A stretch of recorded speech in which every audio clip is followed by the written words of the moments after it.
tuning na lang, tonuhan na lang to. Mio Gear 125 na ngayon ay 135cc na.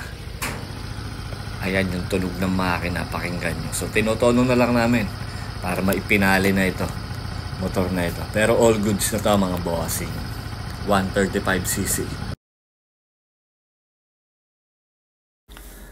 So another day na naman mga boss. Ayan umagang umaga, bungad agad si Boss John Paul, customer namin from Batangas. Legit yan, laging dumadayo sa amin. At ayan yung sunod-sunod na lineup na nagpagawa ngayong maghapon. Napaka-solid nyo mga bossing. Medyo lumuwag lang tayo bandang tanghali, lumuwag lang konti, pero dumagsa ulit yung ating mga customer. Nagkasunod-sunod ulit yung pila ng ating mga bossing. Kaya naman sa lahat ng patuloy na dumadayo at nagtitiwala sa aming munting kakayanan, maraming salamat po, lalo na sa inyong pagtsatsaga sa pagpila sa aming munting shop.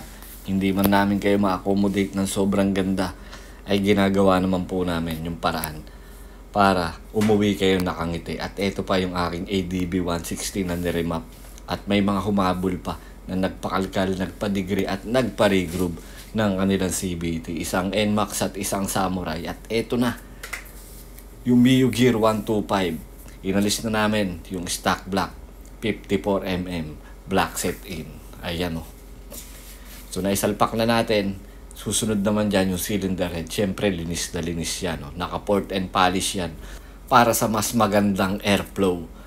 Medyo inabot na nga kami ng gabi dito, at siya na lang yung naiwan na nag-iisa na nagpapagawa. Rekta overtime nga ito mga bossing, dahil medyo matrabaho nga itong Mio Gear na ito gawin, dahil medyo masikip, hindi kagaya ng M3 na talagang maluwag. At eto na nga, umaandar na siya mga bossing. Finally, itong Mio Gear 125 na ngayon ay 135cc na. Kaya pakinggan nyo yung makina. So parang stock pa rin yung kanyang makina. So tinotono na lang, tonuhan na lang to. Ayan, sa ngayon nasa 16 to 17 yung RPM. Ibababa ko pa yan ng 15 to 16 yung kanyang RPM. Pero yung tunog ng makina, all goods naman. Parang stock engine pa rin. So ito po ay i-break in dahil ito po ay steel bore lamang. Ito po yung ating mga budget mill na ikinakarga. Nag-i-start yan kahit sa push button, walang problema. May compression release pa rin po yan. So Mio Gear 125 na ngayon ay 135 all scam. Pwede lang ipanghabol after i-break-in mga boss. Sa lahat po ng gusto magpagawa nito, pasyal lang po kayo dito sa shop. I-assess natin yung motor nyo kung uubra ba kargahan ng ganitong setup. Budget meal lang to mga bossing. So yun lang po. Ride safe po and God bless sa inyong lahat.